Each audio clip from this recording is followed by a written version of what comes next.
Olá, o pessoal tá chegando, então tá... O pessoal tá animado? Sexta? Depois do almoço? Tomaram café? Então tá bom. Isso aí. Mas vai ser bem legal aqui, essa é a nossa 4ª edição. É um evento que a gente tem insistido muito para continuar, né? Nunca é fácil fazer um evento, mas depois do evento a gente fica muito feliz e acho que vale a pena. A gente tem os vídeos também das edições anteriores, quem não viu, vale a pena ver também. E vamos começar logo aqui. Eu queria primeiro também agradecer patrocinadores, né? A Avel patrocinou esse evento, o nosso patrocinador master aqui. Super feliz também por ter esse tipo de apoio, né? Quer dizer, trazer esse ambiente de investidores, conselheiros e fundadores no mesmo ambiente é algo super legal e difícil, às vezes, de conseguir encaixar as pautas. E o primeiro painel vai ser justamente essa relação. Então, eu queria aproveitar e chamar o Marcelo Cincão para estar aqui, fundador, fique à vontade de vir para cá. Pode vir. E aí a dinâmica vai ser o moderador, ele vai coordenar ali as perguntas e a ideia é que os painelistas possam se interagir, né? Não tem uma palestra, né? Basicamente um painel para todo mundo curtir aí um pouco do conteúdo. E aí, Marcelo, eu queria que você se apresentasse e aí já poderia chamar, né, os outros painelistas para o palco e eles mesmos se apresentarem depois, para todo mundo contar a sua própria história e a gente começar o painel. Bem-vindo.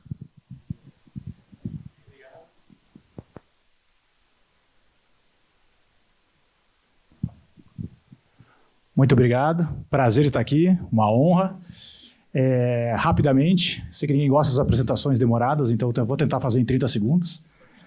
Meu nome é Marcelo, mas mais conhecido como Cincão. A apelido fica mais fácil porque eu era jogador de futebol. Mas daí a carreira foi meteórica, um fracasso rápido, então acabou rápido. E em 2019 eu trabalhava com M&A e quando chamaram para um deal que era de uma empresa que vendia com marketing digital cursos sobre o mercado financeiro, me chamou a atenção aquilo de tentar aplicar aquela lógica do marketing digital para assessoria de investimentos. Então, em 2019, a gente começou com 2, 3 pessoas, que eu brinco.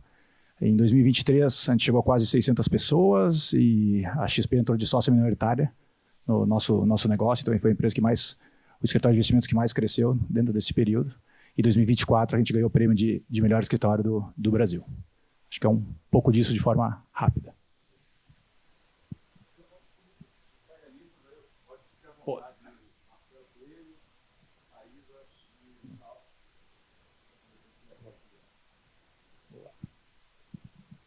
E aí, tudo bom? Tranquilo? E aí, tudo certo? Tudo bom?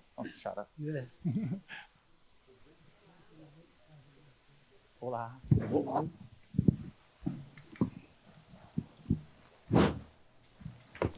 Vamos lá? Eu sou jogador de futebol também, viu, Cincão? Até hoje. Qual posição? Todas. Quando a gente vai ficando mais velho, a gente tem que julgar na que sobrar pra gente.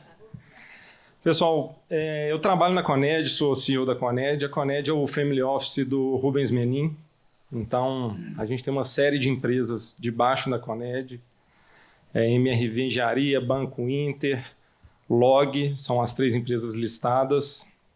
Além disso, tem a Itatiaia, CNN e o Atlético. Foi a nossa última aquisição. Eu sou conselheiro da Itatiaia e do Atlético. E assim, transito desde real estate até vinho. Tem a vinícola também que eu esqueci. Então assim, acaba que eu faço muita coisa de vários setores diferentes. Então, posso agregar alguma coisa em alguns setores diferentes aqui. Vou bater um papo, falar um pouco sobre o conselho que eu participo. Estou estudando muito sobre conselhos e é bem interessante essa matéria. Boa tarde, obrigado pelo convite. Eu sou Thaisa Kruder, eu sou a CEO e proprietária do Clara Resorts, recém-chegado em Minas Gerais com Clara Arte. Nós temos 2 unidades no estado de São Paulo. Abrimos agora em dezembro, então o hotel ainda é um bebê dentro do Instituto Inhotim. Um pouco de trajetória, eu sempre trabalhei na área de serviços, meus pais vêm da área de restaurantes, então desde a idade do Lucas ali eu já ficava atrás do balcão servindo bolinha de sorvete, fazia mousse de chocolate para vender nos restaurantes, separava ticket de restaurante. Família portuguesa com espanhol, que sempre dá o maior valor que eles podem deixar, acho que o maior legado que meus pais me trouxeram foi amor pelo trabalho, né? E eu tento passar isso também para meus filhos, eu tenho 3 filhos. Durante muito tempo fui a CEO da rede de restaurantes da minha família. Eu tinha esse pequeno hotel com o meu marido, que é um empresário do ramo químico. Nenhuma ligação com hotelaria. E há 13 anos atrás eu decidi assumir o hotel, era pequeno, no interior de São Paulo, em Dourado, não é Dourados, Mato Grosso. Tá? E aí, desde então, tenho aí construído Clara Resorts. Hoje em dia a gente tem uma unidade de Dourado, tem 160 quartos. Temos Ibiúna, na beira da represa ali de Ibiúna, a pouco 1 hora de São Paulo, mais 160. E agora a gente está aqui com o Inhotim. Começamos com 46 apartamentos, o Clara Arte. E já estamos iniciando a construção de mais 31. Agora a gente começou semana passada. E aí estou aqui também à disposição para esse bate-papo. Obrigada. Prazer, meu nome é Marcelo, eu sou fundador da Buzer, que é um aplicativo de viagens intermunicipal. Ainda não tive a chance de ir lá no hotel do Inhotim, mas para a gente que mora aqui, bate e volta é mais difícil. Mas falaram muito bem aí, parabéns pela iniciativa. A gente tem um conselho próprio, né? Hoje em dia são 7 cadeiras, eu e meu sócio temos 3. E vivemos de tudo aí que um conselho deve viver, então acho que tem muita coisa para a gente conversar. Para a gente explorar. Minha esposa me mata se não falar contigo hoje, né? Porque tem o hotel, né? Então a gente vai para Inhotim amanhã, então eu lembro de falar depois. Bom, a gente tem várias experiências diferentes aqui, né? Então eu entendo, eu vou puxar um pouquinho aqui o início. Do nosso lado a gente trabalha com investimentos. E obviamente tem toda essa discussão de dólar, de IOF, de taxa de juros. Eu acho que seria legal ouvir de cada um o que isso, de certa forma, impacta no negócio de vocês, por exemplo, em uns menos do que outros. Eu acho que tem diferenças muito grandes do impacto disso nas 3 conversas aqui, né? Então, por favor, se... Primeiro aqui eu queria parabenizar a Thaís e o Coelho. O Coelho na Buzer, toda vez que eu vejo uma notícia do Estado tentando atrapalhar a Buzer, eu fico triste, vocês imaginam. Eu imagino o Coelho.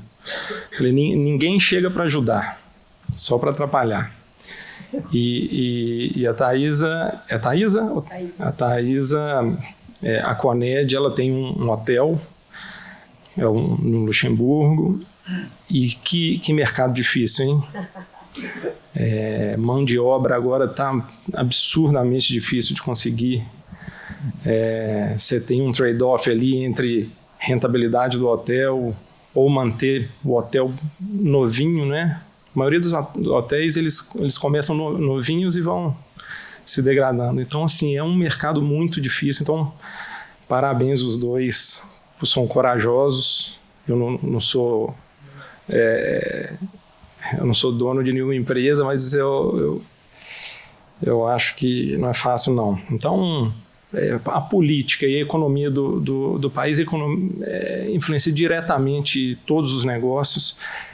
O Atlético, a gente fez um turnaround do time desde que a SAF saiu, que a gente comprou.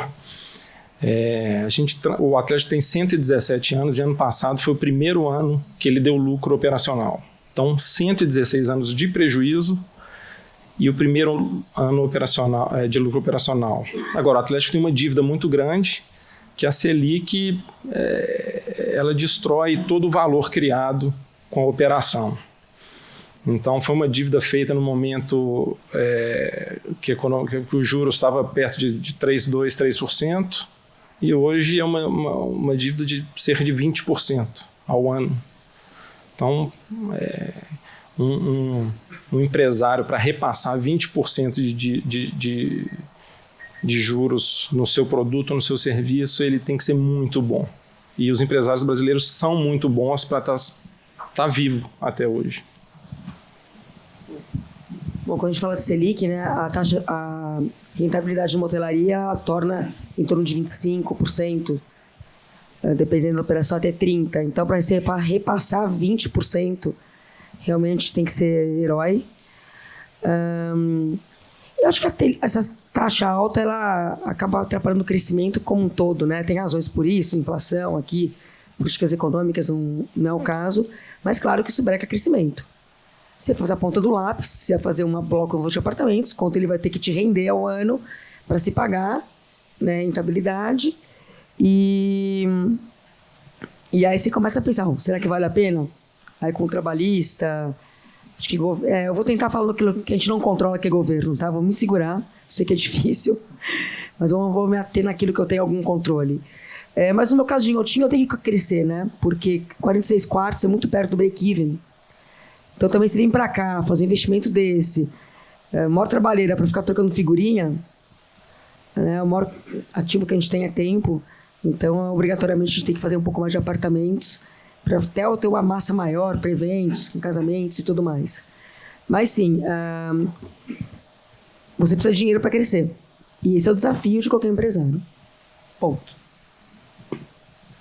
Exatamente.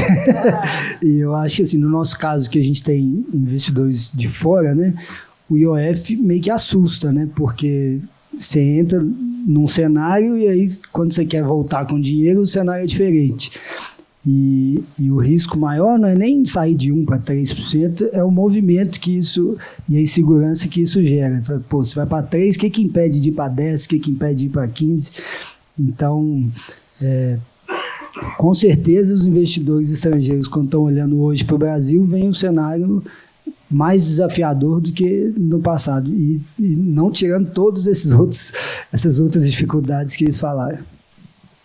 Legal, boa. Eu admito que para o Gustavo é um pouco mais difícil, porque o leque é um pouco mais amplo, né? Mas do nosso lado, acho legal de trazer. Eu acho que o desafio de começar, nós começamos em 2019, e o desafio de começar, ele é muito diferente do desafio de agora. Cada empresa tem o seu momento, né? De crescimento, enfim, de profissionalização, de governança. Vou contigo, meu xará, Marcelo. Tu teve aporte de capital de um sócio, quer dizer, como é que tu diria que mudou aí o início e depois disso? O que são as diferenças? Como é que o dia a dia foi afetado com o aporte de capital? Eu brinco que, assim, no início, você vende uma ideia. E vender ideia, não sei se é mais fácil, mas, assim, você consegue imaginar um futuro que você vislumbra. E se você consegue minimamente provar que você tem um caminho para chegar lá, acaba que é mais fácil você convencer as pessoas que faz sentido investir nesse negócio e buscar esse sonho. A partir do momento que você vai crescendo, conta menos o sonho grande, mais o que você já fez e os números que você fez e o que você executou e provou nesse meio tempo, né? Então, eu acho que as grandes diferenças das fases são que quando você tem um papel em branco, você pode vender que você vai desenhar qualquer coisa.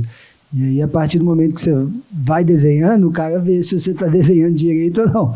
Então, vai dificultando, tanto que você tem dados estatísticos aí que a maioria das empresas chegam num platô ali e param, porque vai ficando difícil você provar que o que você está fazendo vai conseguir escalar e continuar crescendo depois que você já atingiu uma certa maturidade e tudo. A sorte nossa é que é um mercado muito grande, muito ineficiente e que ainda tem muitas oportunidades. Então, a gente conseguiu provar que a execução estava indo bem e que ainda tinha muita oportunidade pela frente. E, Thaís, um pouco na mesma lógica, tu deve ter idealizado um plano, e eu acho que quando a gente coloca, né, quando a coisa acontece é um pouco diferente. Se tu pudesse contar um pouquinho para nós aqui. Bom, primeiro, eu estou até num painel um pouco diferente do que eu costumo estar, porque eu não tenho investidor, eu não tenho sócio, não tenho fundo de capital, e por escolha própria, o próprio Benchamol, a filha dele chama Clara, E ele brinca comigo, poxa, até minha filha chama Clara, deixa eu investir em vocês. Eu disse, Guilherme, obrigado, mas eu não tô afim de um sócio. Por hora é uma opção própria nossa, até um pouco de luxo. Claro que isso tem um custo. Eu poderia crescer com uma velocidade quanticamente maior se eu tivesse ido por esse caminho. Por hora, é um lugar que a gente não tem ainda vontade, tá? Porque a gente tem realmente um ramo químico que também é grande, que a gente consegue créditos em maneiras atrativas. Mas sim, se você pegar e me dar X, né, dá 1 bilhão na tua mão, o que você faz? O Brasil faz oportunidades que é maior que as diversidades. E, logicamente, que tudo na vida não tem só um lado ruim. Porque quando você fala Brasil diverso, o IOF, investir, para mim eu leio, opa, redes hoteleiras que vão ficar com menor apetite internacionais para vir para o Brasil. E não é à toa que as grandes marcas de luxo no Brasil são nacionais. Né? A gente fala de Miliano, fala de Fasano, Nanai, não estou falando só de nós. Então, acho que tem os dois lados da moeda. E sim, hoje em dia a nossa briga... Eu estava hoje no Banco de Minas Gerais. E aí, quando você fala de Minas, você tem assim, sei lá, no Nordeste você tem taxas de incentivo ao turismo, que são 3% de GPM. Ridículo. Aqui, e vai milhões para lá. Aqui a Fungitur recebeu R$0 em 2024, R$0 em 2025. Então, aí também tem uma discrepância federal. Falei que eu ia falar mal do governo, mas falei, pronto. É mais forte que eu. Que são coisas que também acho que também ficou oportunidade para quem tem capital de investimentos privados, que aí faz esse papel que o governo poderia estar fazendo. Acho que como todo bom empresário, tu tem um otimismo aí enraizado e vendo as coisas pelo lado positivo, né? Eu acho que existem, às vezes devagar e sempre, com uma maneira qualitativa, talvez no meu negócio, que é o mercado de luxo, talvez seja uma melhor estratégia. Porque crescimento rápido tem um custo, quando não é uma plataforma que os algoritmos trabalham por você. No meu caso, é a mão de obra, o quarto tem que ficar arrumado, reformas de quartos a cada 7 anos. Hotelaria é um outro bicho. Ô, Thaís, mas eu concordo com você. É difícil essa decisão, mas se eu pudesse escolher entre ter sócio e não ter sócio, eu faria tudo sozinho também. O sócio, ele ajuda, ele coloca dinheiro, mas ele vai mexer na estratégia. E assim, imagino que é por isso que vocês ainda mantêm essa... Eu tenho uma razão, quando eu tinha 21 anos, eu fui abrir uma empresa de vende machines, de maquininhas, e eu quebrei com 3 sócios. Olha, eu vivi... Ainda bem que eu aprendi cedo e com pouco dinheiro. Então, acho que isso me tornou uma empresária mais cautelosa, porque é o sócio que é gastão, é que todo mundo pensa que o plano A que vai funcionar, quando é o E que funciona, né? Então, acho que me tornou assim, tanto eu quanto meu marido, de não querermos sócios. Na química, a gente também não tem sócios. Então, é um pouco a estratégia nossa, mas sim, é um luxo, vamos falar. Se poder ter essa escolha, realmente é um privilégio, mas tem custo isso, né? Tá tudo na nossa, né? Boa, legal. Gustavo, tu tem uma visão mais, eu imagino, mais ampla do ponto de vista de que são vários negócios, né? Quais os setores ou as empresas que hoje tu vê mais oportunidade e quais são elas? É muito difícil responder isso, né? Eu, assim, de todas as empresas do grupo, eu posso falar que as melhores oportunidades estão nas empresas mais bem geridas. Empresa que tem gestão é diferente. Eu vim preparado aqui para falar um pouco de conselho e eu queria contar tem uns 5 minutinhos aqui, né? Para contar um pouco do caso da Itatiaia, que assim, eu acho que é importante muita gente saber disso porque é um caso interessante. O Rubens, ele me chamou no meio da pandemia, na sala dele, e falou, Gustavo, o que você conhece da Itatiaia? Eu falei, é uma rádio mineira, super tradicional. Enfim, escuto muitos jogos nela, a gente vai comprar. Eu falei, tudo bem. Aí ele me deu um calhamaço de papel, falou que estão os balanços da empresa. É uma empresa familiar de 70 anos. Faz o valuation aí para saber se eu estou pagando o justo. Enfim, no meio da pandemia, peguei meu carro, tenho uma unidade em Juiz de Fora, fui em Juiz de Fora, depois fui em Varginha, fui em Patinga, fiz minhas contas. Cheguei para ele e falei, Rubens, você está pagando o dobro do que a empresa vale. Aí ele pensou uns 30 segundos e falou assim, mas eu vou comprar assim mesmo. E no fim do dia, eu vou perguntar para o Coelho, quem que você acha que estava certo? Eu ou ele? Ele estava certo, mas eu estava certo também. Porque a Itatiaia, há 4 anos atrás, a gente comprou em 21, ela valia exatamente o que eu avaliei. E hoje ela vale 3 vezes o que o Rubens avaliou. Por que eu contei essa história? Para chegar numa diretriz que o conselho deu no dia que a gente comprou a Itatiaia. A Itatiaia era uma empresa mineira, é Rádio Itatiaia, né? Rádio mineira, super tradicional. E nesse momento, é difícil você ver um jovem hoje escutando rádio, e ainda mais rádio notícia, né? Tem milhões de outras fontes de informação. E a Itatiaia, ela vinha perdendo ouvintes a cada mês por ser uma geração que estava acabando. Você vê, quem escutava a Rádio Itatiaia aqui é nossos pais, avós. E não vinha uma geração nova consumindo isso. Então era uma empresa que, nas minhas contas, em 5 anos ela acabaria. E no dia que a gente comprou, o conselho decidiu dar uma diretriz para o CEO. E o CEO, ele é o elo da empresa com o conselho, né? Que foi, seja digital, o primeiro conselho, o segundo, seja digital, e o terceiro, seja digital.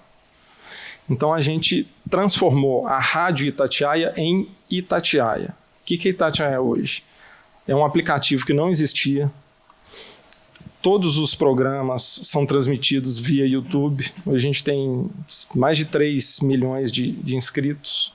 É um site que não existia e também hoje está brigando no top 10 com Terra, com Folha, CNN, enfim, está lá no topo e virou uma empresa nacional. Não é mais uma rádio regional.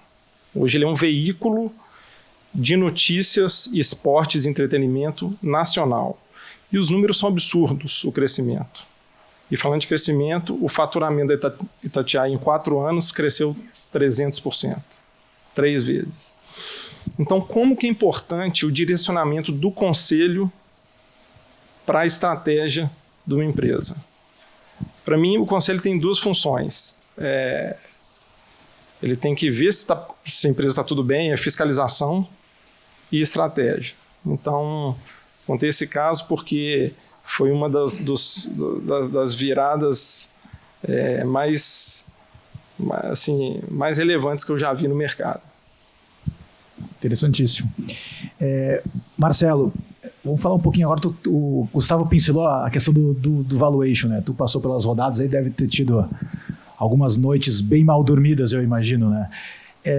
Mas chega num ponto que a gente fala que valuation é matemática, mas a gente sabe que é taxa de desconto para cá, premissa de crescimento para lá. Como é que foi essa experiência? Se foi suave, se foi traumatizante, e como é que as contas chegaram e se encontraram aí no equilíbrio aí para todo mundo, comprador e vendedor? Então, acaba que startup, principalmente quando você está na fase que eles chamam de scale-up, que é crescendo, o valuation ele é um subproduto de 2 negociações. Quanto de dinheiro que você precisa e que você quer empregar no negócio e quanto que você está disposto a entregar de participação. E aí, essa conta vai dar um valuation, mas lá atrás ninguém olha para isso, porque é tudo tão inicial, tudo tão meio fora da realidade, que ele é um subproduto. Não é que as pessoas chegam no valuation e vão discutir quanto você quer de dinheiro. Quando você vai crescendo, não, essa lógica muda. Aí quanto você está gerando de caixa, quanto que é o múltiplo que os mercados estão pagando para empresas parecidas, com crescimento parecido, vira um negócio mais matemático, assim. Mas no início, ele depende muito da sua estratégia, o que você quer fazer com o dinheiro, o tamanho da oportunidade do mercado e quanto você está disposto ali a entregar de participação. E aí, quanto mais fundo você coloca brigando por participar dessa operação, mais você tem leverage para negociar os dois lados, né? Quanto mais de dinheiro você quer, quanto menos de participação você quer dar. A gente tem uma história boa que no Series A nosso, a história da Búzios é meio engraçada, porque a gente começou, o primeiro cheque que a gente recebeu foi $500 mil para pagar advogado, porque a gente estava proibido de operar. E aí passou uns 10 meses, a gente pagou os advogados, conseguiu ganhar isso que permitia a gente trabalhar, e a gente fez uma rota da dinheiro, que era Belo Horizonte, São Paulo. E aí a conta nossa foi o seguinte, a gente gastou R$400 mil para fazer essa rota da dinheiro em 6 meses. Aí a gente chegou para os fundos e falou, olha, eu gastei 400 mil, eu quero fazer 50 rotas, me dá 20 milhões. E aí a gente começou a negociar, 2 fundos começaram a brigar para ver quem queria entrar. Aí a gente fez um bem bolado, os 2 entraram e a gente captou 27, que eram $7 milhões na época. O dólar 4, né? Olha só. Mas para mostrar assim, não existe uma matemática lógica de falar assim, pô, isso aqui cada rota vai dar isso, essa empresa no final vai valer tanto. É um negócio meio assim, se uma rota eu conseguir fazer isso, um país da dimensão do Brasil, quais são as possibilidades? E quando você é pequeno, assim, é mais isso, o tamanho da oportunidade, o que você consegue provar que já fez, e se units economics faz sentido. Ali, pô, você está ganhando dinheiro num pedacinho, se você fizer 1000 vezes isso, vai dar 1000 vezes mais dinheiro. Então, é mais ou menos essa lógica que a gente trabalha até hoje. Assim, se você for captar, quanto mais pessoas interessadas, melhor, mais você vai ter chance de ter um deal melhor. Exatamente. Porque eu fico pensando, né, quando o Gustavo comentou, pô, na Itatiaia, que tinha 70 anos, e ainda tinha uma diferença de valuation da cabeça dele de 2 vezes, 3 vezes, tu imagina num negócio que não tem esse histórico todo, né? Por isso Por isso que a lógica é essa, assim, né? No final do dia, uma empresa de 70 anos tem um histórico muito maior para você poder ter um mínimo de chance de fazer previsão. O nosso negócio que estava começando ali, a gente tem 7 anos hoje, né? Então, lá atrás a gente não tinha absolutamente nada para mostrar. Então, você só tem o futuro. E a lógica do Venture Capital é meio assim, não é que ele está investindo num negócio que ele tem certeza que vai dar certo. Ele está investindo num negócio que, se der certo, a probabilidade de ser muito grande é alta, porque ele investe em 100 negócios e 80, 90.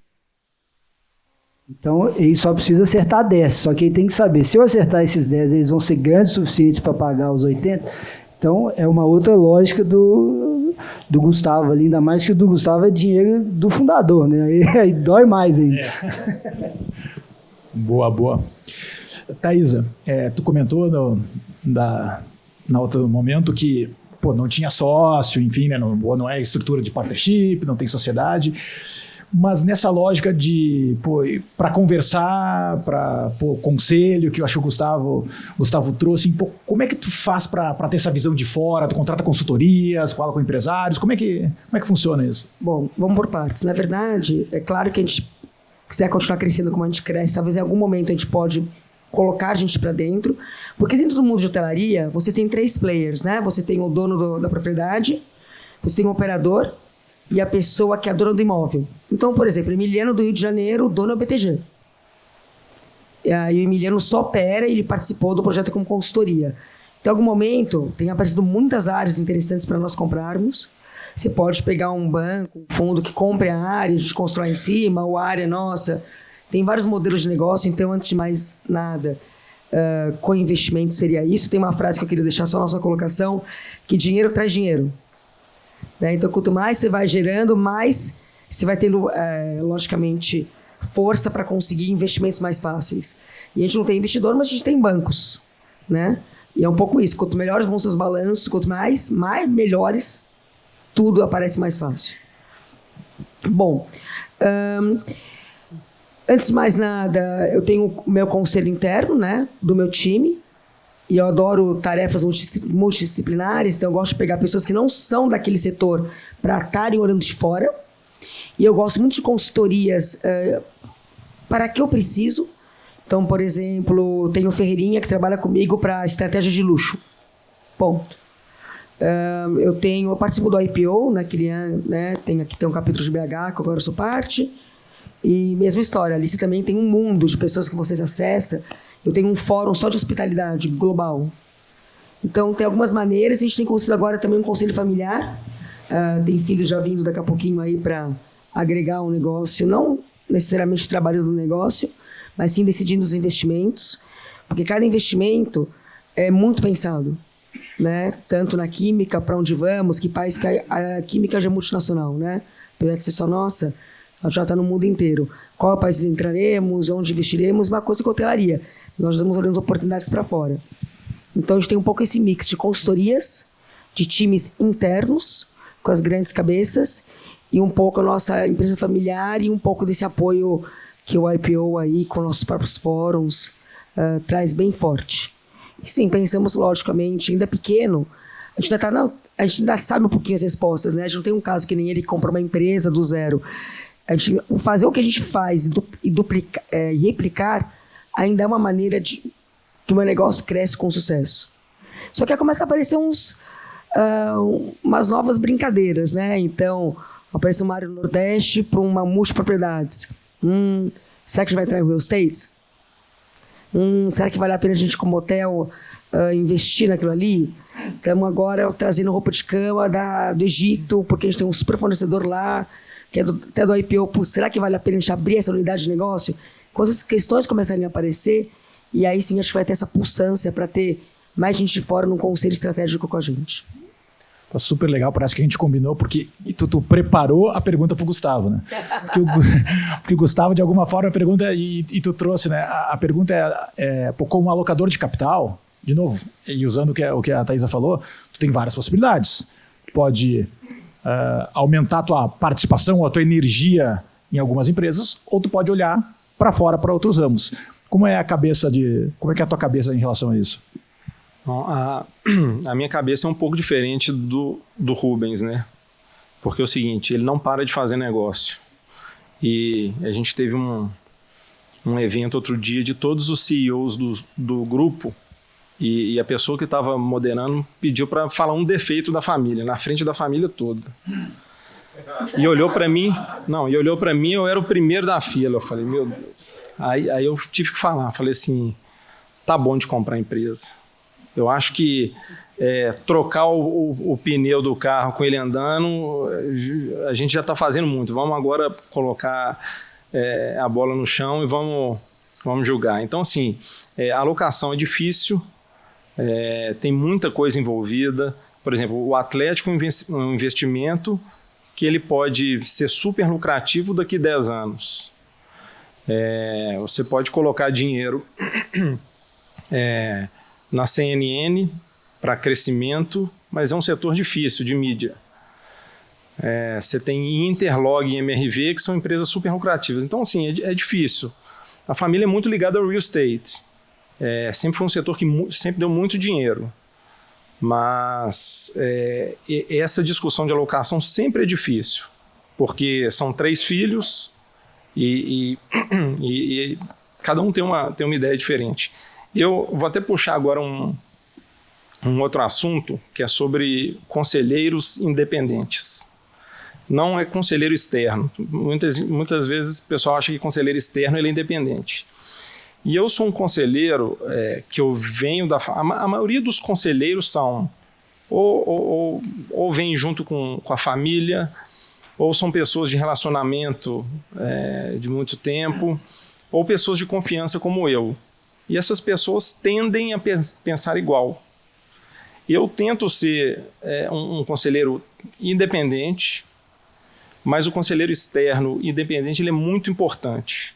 Justamente para nessas decisões que a família geralmente tende a ir para um lado mais confortável, ela vai ser questionada. Aí eu vou devolver a pergunta para o Marcelo e para a Thaisa. Vocês têm essa pessoa de fora que não tem ligação nenhuma, que vai falar assim, ô Coelho, tira essa linha BH-Rio, porque não faz sentido você estar no Rio. Você vai ter que lidar com milícia, com não sei o que lá, vão roubar seus ônibus, e você é um apaixonado pelo Rio de Janeiro. Como que você vai... Você tem uma pessoa para fazer isso? Então, o nosso conselho, ele é dos investidores dos fundos que aplicaram na gente. E eu brinco que quando uma pessoa olha muita coisa, ela precisa fazer o para casa primeiro para poder sair dando palpite nesse tipo de coisa, principalmente operacional, assim. Porque todo mundo é cheio de opinião, e não está errado em dar opinião, não, mas você imagina que a pessoa que vive o negócio, ela pensa aqui os 24 horas por dia durante a vida inteira, o tempo todo você está nisso. Então, em tese, a gente já pensou quase tudo que se pode pensar sobre o assunto. Então, os conselhos são muito mais da ordem filosófica do negócio do que na prática, faz isso ou faz aquilo. A gente tem conselheiros que... Tem um board member nosso que ele está em ele foi do board nosso em 3 cadeiras diferentes. 2 fundos que ele passou, e quando ele estava migrando de um para o outro, a gente trouxe como independente. Porque tem essa visão mais macro do mercado e não micro de você tem que fazer isso ou aquilo. No sentido, o mercado de dinheiro para venture capital vai secar. Pensa como é que vocês vão ajustar sua empresa para ficar 4, 5 anos sem precisar de dinheiro novo. Ele não vai falar, corta aqui ou corta aqui. Ele vai te dar um panorama assim, tem chance disso acontecer, como é que você vai trabalhar em cima disso. Então, esse tipo de conselho eu acho assim, muito importante ter, e vem de um cara não 100% independente, mas que ele está com um passo atrás para ver as coisas mais globais, sabe? Isso é muito bom. E agora tem o conselheiro que está lá por posição, que tenta dar pitaco.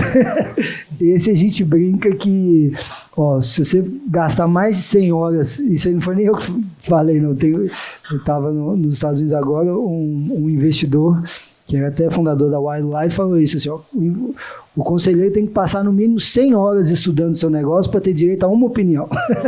A cada 100 horas ele pode renovar. 100 por 1. 100 por 1. Porque realmente quem está no dia a dia gasta muito tempo pensando ali, várias oportunidades, mas obviamente você tem que escutar quem está de fora e tem uma visão boa do que está acontecendo. Mas é difícil você saber diferenciar aí que o independente assim, só porque ele é externo não significa que ele é independente, é o que você falou. Não, e o engraçado é que é o seguinte, eu que estou estudando muito conselho, o CEO, ele é o elo de ligação do conselho com a empresa, né? E o CEO ele tem que estar muito alinhado com o conselho para a empresa dar certo. Mas tem muito embate de CEO com o conselho. Então, assim, é isso que o Coelho falou, o conselho ele é a bússola, né? Ele não é um GPS que vai mostrar o caminho, ele mostra o norte. Você tem que absorver o que ele está falando e passar para a prática. Mas a relação do conselho com o CEO é uma coisa que a gente pode ficar aqui mais de 5 horas discutindo. É muito interessante. Eu vou levar para um outro ponto a minha dor, e porque eu gostaria de ter um conselho, que logicamente não teremos no futuro. O André Grunenbaum, né, da Boticário, que é meu amigo, uma vez a gente fez um estudo de caso da empresa dele, e ele fala que quando ele saiu da cadeira de CEO e ele virou chairman, e ele colocou um CEO profissional, o Bruno, ele falou que sobrou de tempo para ele, para fazer aquilo da parte estratégica que ele nunca conseguiu fazer. Exatamente a minha dor. Eu hoje em dia estou muito no negócio, estou em 500 reuniões que eu adoraria, que faltam braços para fazer, porque ainda tenho aquela coisa de estar. Né? Então, agora eu estou fortalecendo as pessoas em volta de mim, tirando de coisas em volta do que eu faço como CEO, para poder ter um conselho, para poder exatamente ter essa visão do macro. Porque sim, concordo 100% que tem que ter 100 horas ou 1000 horas para conhecer o negócio. A hotelaria tem muitas nuances, você tem que conhecer muito bem como ela funciona, ela não é tão simples assim, ela é um pouco subjetiva. Você não sabe por que tem um hotel que está lotado, outro que está vazio. Serviços tem um pouco essa característica, né? Você nunca sabe por que atrai. Você sabe, depois de muito tempo no negócio. E sim, mas hoje em dia eu tenho me apoiado realmente com... primeira coisa, acho que liberdade de o teu time falar o que quiser e errar à vontade. Então, isso é uma coisa que essa relação de confiança... Pode falar qualquer bobrinha, a gente erra junto, acerta juntos. Então, isso traz sempre opiniões muito diversas. Eu brinco que eu sou sempre voto vencido. Eu estou levando umas coisas assim. De vez em quando envolve investimentos, eu tenho que ter um voto de Minerva, né? Porque, afinal, o dinheiro sai do meu bolso. Mas eu acho que a maturidade de uma empresa, e uma empresa ainda é um bebê, né? Se eu for falar com uma empresa grande, ela tem 10 anos de empresa, um pouco maior... ela vai acabar caindo nisso de ter um conselho independente, com pessoas de dentro, com pessoas de fora. Mas hoje em dia isso me gastaria mais energia. E é isso que você tem que entender, né? Qual é o momento de maturidade para cada coisa. Então, para quem vem com isso, eu tenho inúmeros amigos e amigas conselheiras, isso vem tudo com a maturidade da empresa. Qual é o momento que ela está, que é a hora de você fazer isso. Se eu fazer isso hoje em dia, seria uma perda para o meu negócio. Daqui a 5 anos, ao contrário, né, meu negócio vai deixar de crescer se eu não fizer isso. É aquela frase maravilhosa que não é que te trouxe até aqui, que vai te levar até onde você quer chegar, né? Então, acho que tem que ter essa maturidade. E é legal ouvir, o Gustavo trouxe ali a pauta do conselho, e como a dinâmica deve ser diferente. Por exemplo, lá eu sou sócio majoritário, sou fundador, sou CEO e tenho um conselho minoritário. Então fica algo, quer dizer, o conselheiro vai atrasar algo. Se não gostar muito também, tem uma relação diferente do seu executivo, que não é tão sócio e ganha mais por bônus de alinhamento de interesse também, né, Gustavo? Não sei se tu se depara com esses... Não, é complicado. E olha só, hoje eu sou o CEO da Itatiaia. O conselho decidiu mandar o CEO antigo embora e me colocaram lá interinamente. Já tem 10 meses que eu estou interinamente. Eu tenho medo porque vai ficando, e meu maior medo é o Bruno Musi do Atlético pedir demissão, me colocar lá também. Aí eu desisto. Mas assim, o CEO são papéis distintos que se confundem. Você vê a Disney mesmo, mandou o CEO embora e o conselheiro assumiu para tentar consertar o erro de estratégia, né? Starbucks fez isso, o Elon Musk, aí a gente vê que ele se mistura, às vezes, conselho, e tem que ser bem definida a diferença de CEO e conselho, mas muitas vezes se mistura. A Thaisa está nessa dúvida aí, mas é isso mesmo. O Rubens hoje, ele é diretor, ele é presidente do conselho de todas as empresas do grupo, mas ele foi soltando aos poucos. Agora, uma coisa importante que você tem que preocupar é a sucessão, né? Então, ele fez a sucessão do Inter com um filho, com o MRV com outro filho, e tá na cadeira do board. Não é fácil, não. Eu tenho... A minha filha mais velha se formou em Hotel Management no final de semana passado, na melhor faculdade do mundo para isso, tá no ramo, e diz a lenda que ela vai vir trabalhar comigo aí no futuro. Então, e o do meio tá no INSPER, e a gente brinca com meu marido, ele que se vira com leftovers, porque a minha sucessão já está garantida, brincadeiras à parte, mas eu sempre falo, e sucessão é realmente um ponto, e no conselho se conta bastante, porque é comum, né, o conselheiro vir assumir, não é incomum isso acontecer.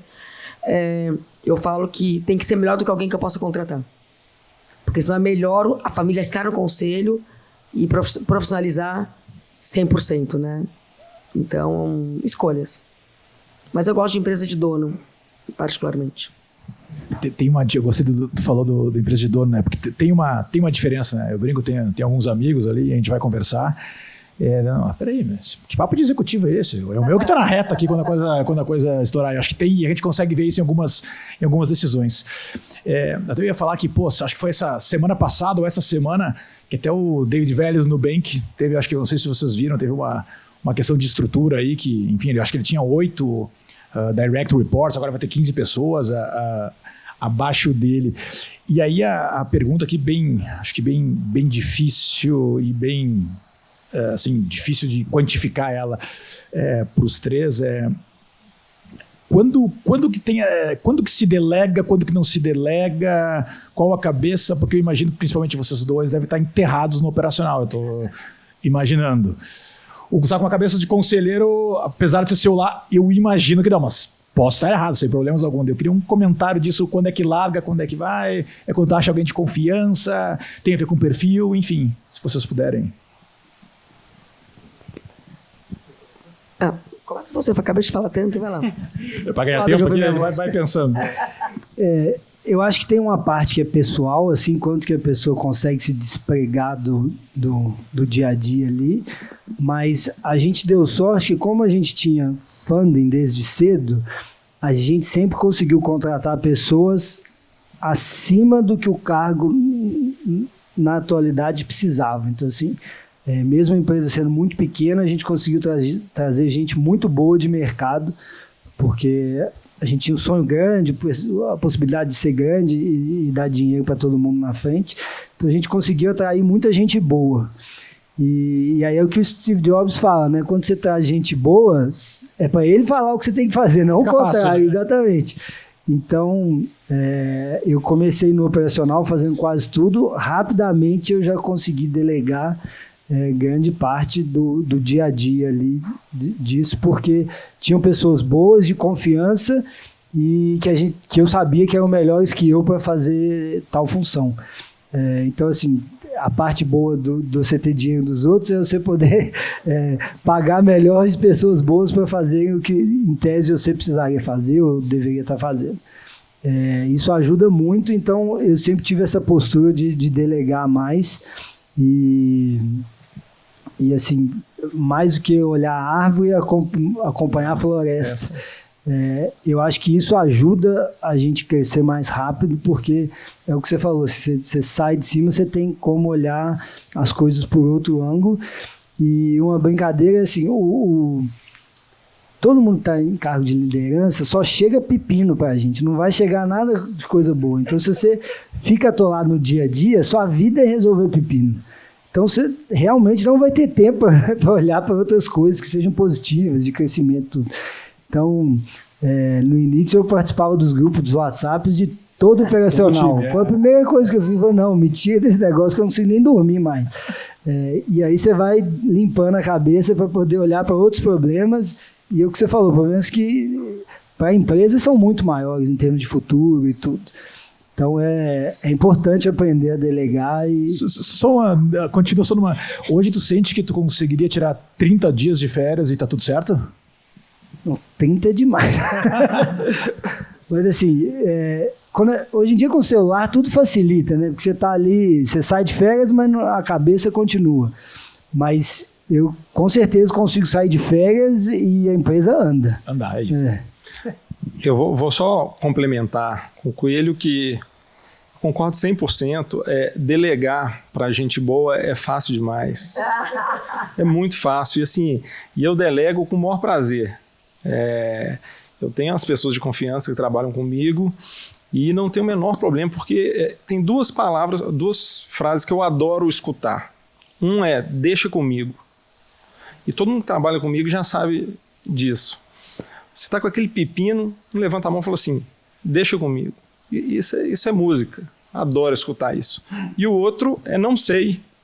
Eu gosto de ouvir não sei. Tá cheio de sabe tudo. Às vezes eu faço alguma pergunta para a pessoa específica e ela fala, não sei. E está tudo bem. Eu acho que você sendo transparente, deixa comigo e não sei, já me ganha. Deixa comigo, já veio para anotação aqui. Não, isso aí é absurdo. E eu procuro falar isso. Quando me traz algum problema, eu falo, não me preocupa com isso não, deixa comigo que eu vou resolver.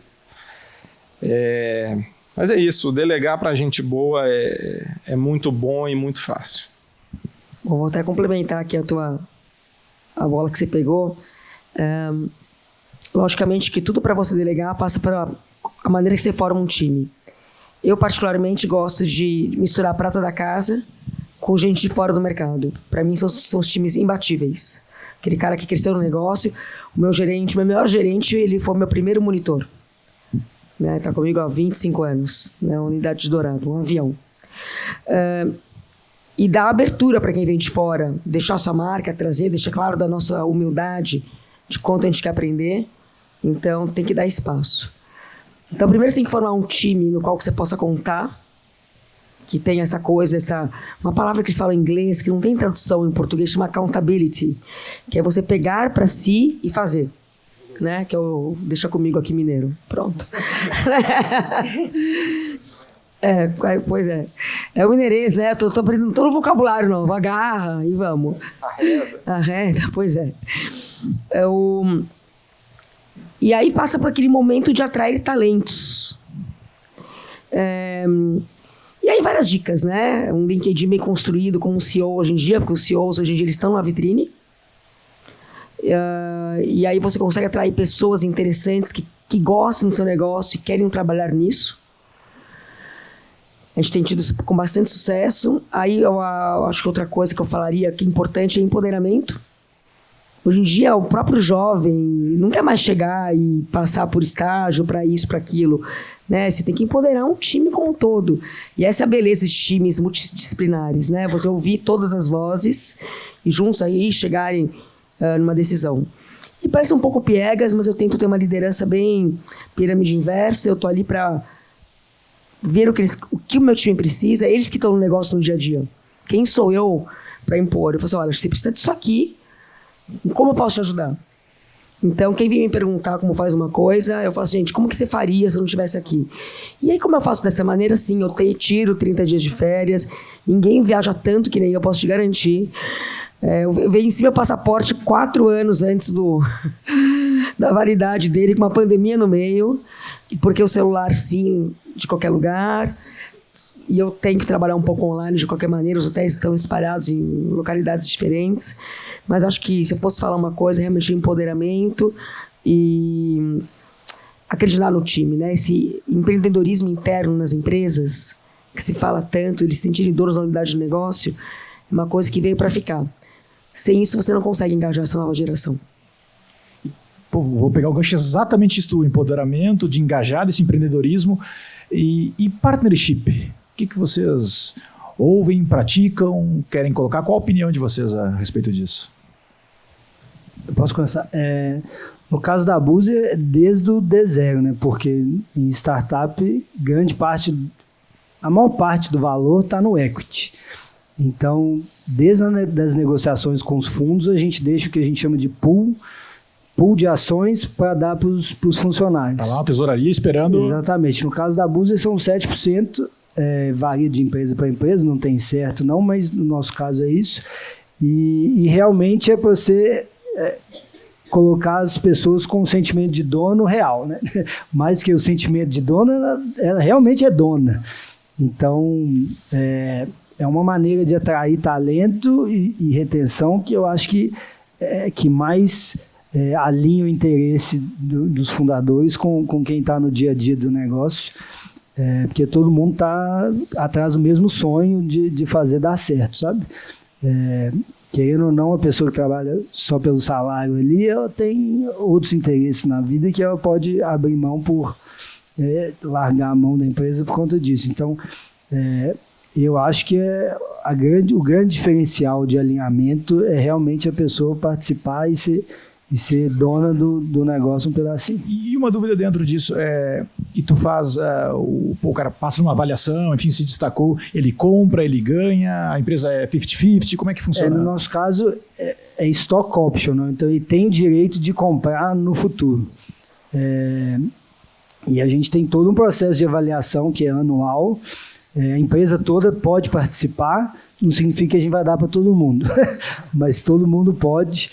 E é um sentimento legal, assim, quando todo ano a gente faz a festa de distribuição, porque todo mundo, cara, vê que aquilo ali é de verdade, que ela faz parte da empresa, que ela é dona, e tem os mecanismos de proteção que toda empresa deve ter, né? Então, vesting, cliff, para quem sai antes da hora, e ultimamente a gente tem feito para o top management um negócio que chama ações restricted, que ela... RSUs? Elas não têm validade, elas só vestem num evento de liquidez ou em alguma coisa. que eu brinco que assim, eu e meu sócio, a gente não pode largar o negócio. Então, todo mundo que é bom e que a gente quer estar junto, a gente tem que ter um jeito de travar para eles não poderem largar o negócio. A gente já errou isso no passado e o primeiro CTO nosso, depois dos 4 anos, ele vestiu todas as ações, aí ele falou, pô, é lógico para mim manter essas ações que eu tenho da Buzer e ir para outra empresa tentar uma nova chance, porque eu dobro minha chance de dar certo. Que eu já tenho isso aqui garantido. Essa matemática ali, né? Não, é a lógica perfeita. Aí eu falei, putz, esse cara é esperto. Mas... Foi até por isso que a gente contratou, né, merda. Mas aí ele falou, pô, então o vesting é bom, mas para cargos chaves, ele não pode ser o único instrumento de retenção. Porque... principalmente em empresas de risco, compensa demais você diversificar seu risco depois que você já garantiu uma parte das suas ações vestidas. Gostei do cara, hein? Inteligente, boa. Muito. Operou. Então, assim, foi um negócio que fez a gente parar e pensar, pô, como é que a gente faz para não terem outros casos? Porque se aconteceu com os primeiros, a partir do tempo que as pessoas foram investindo, ia passar a acontecer com os outros, né? Então a gente criou essa nova classe de ações que são os restricted, que aí a pessoa fica presa até a gente estar evento. Junto. Exatamente. Quer falar? Bom, de novo, né? Um sócio com esse cara que quando vale muito a pena tem que ser feito. Localiza, né? Vamos falar, empresa mineira, Eugênio ali, a Matar, estava comentando outro dia, que aí ele colocou o CEO atual, o Bruno, e ele é um cara muito bom, argentino, ele é um açougue, né? E eles deram 2,5% da companhia para ele. Aí não sei quais as engrenagens, porque também... Qual que é o medo disso nosso, de fazer isso com um talento nosso? O cara, em algum momento, queria qualidade de vida, e de repente o cara nem mudou de empresa, foi pra praia e larga você lá como acionário, você trabalhando pro cara. Então, isso tem que ser realmente muito bem pensado, porque você atrai fantasmas que, de repente, você não consegue se livrar depois. Em caso de startup, isso é fundamental, sem isso você não consegue trazer gente grande, mas um negócio meu que tem muito imobilizado, você não tem imobilizado. É diferente, né? Tem o terreno, a construção, é o tijolo, né? A participação.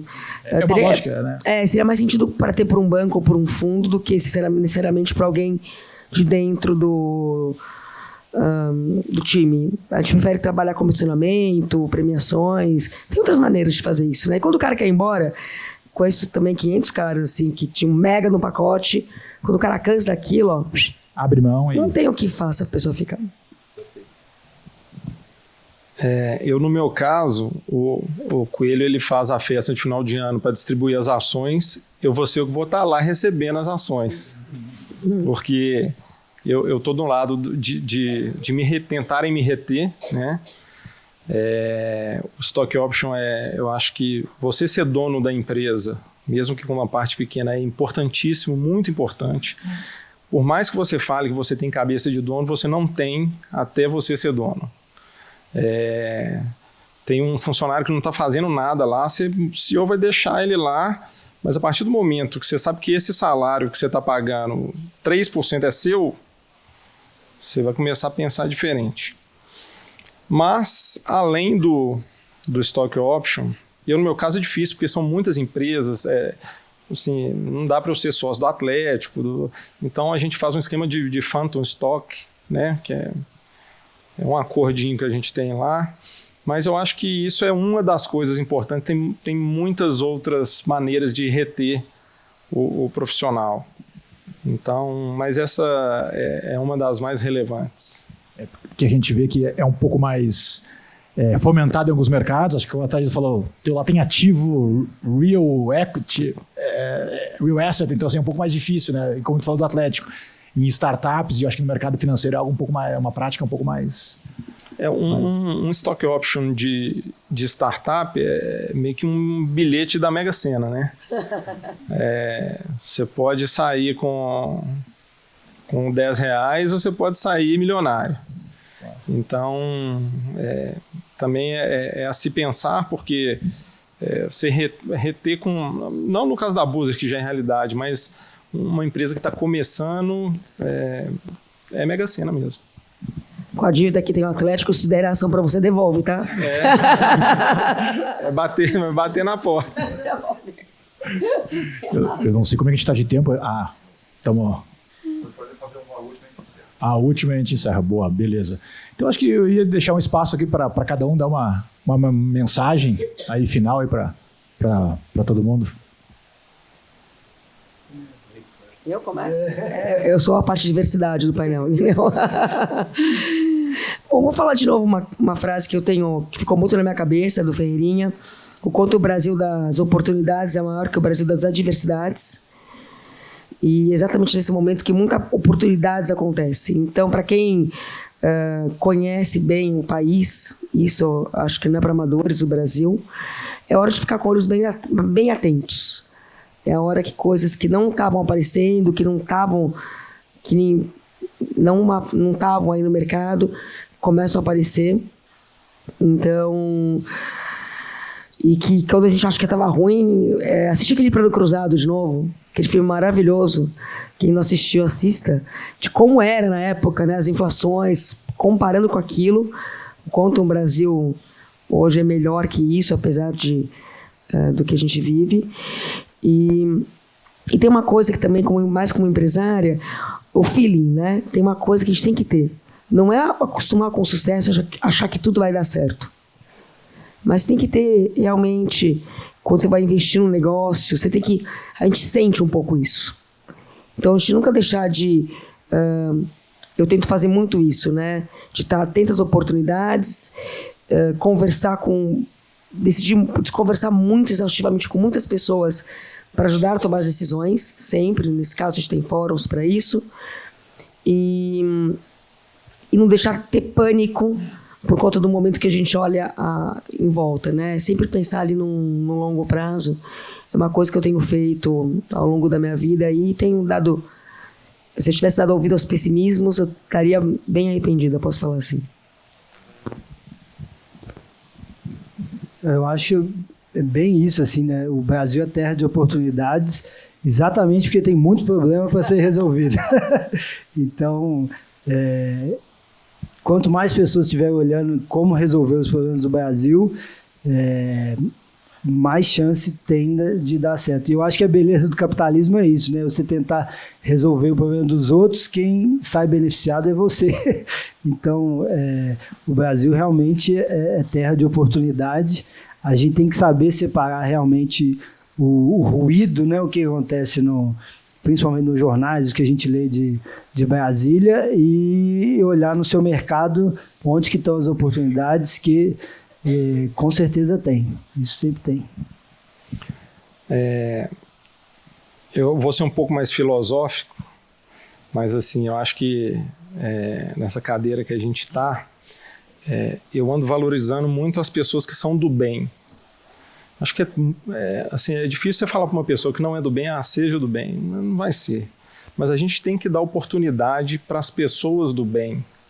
É tão bom ter pessoas boas do nosso lado, enfim, pessoas justas. A gente que trabalha, que tem muita gente de baixo, a gente tem que ser justo.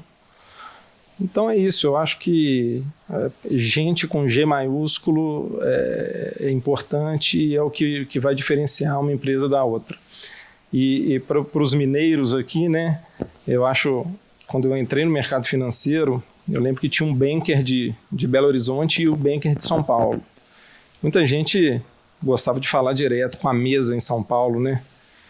E eu sempre valorizei o funcionário de Belo Horizonte. Eu acho que você vê, a Buser nasceu aqui, o Banco Inter tem a sede aqui, a MRV tem a sede aqui, e toda vez que a gente fortalece o mercado mineiro, agora a gente tem uma ajuda grande aqui, da Thaisa, com mais um empreendimento, a gente tem que fortalecer o lugar que a gente está e que a gente nasceu. Então, se puder fazer negócio entre mineiros, é ótimo, porque São Paulo já está voando, já é do mundo. A gente tem que valorizar a nossa terra. Legal. Tem uma frase que eu ouvi que eu acho que cai bem com o que vocês falaram, que inovar aqui é fácil, difícil inovar no Vale do Silício, né? Então aqui a gente tem oportunidade, né? Obrigado a todos, valeu. Obrigado. Pessoal, bom, obrigado aí pelo tempo, dedicação, e daqui a pouco a gente vai ter uma pausa, 30 minutos para o pessoal também fazer bastante networking aí, conhecer o pessoal que está do lado.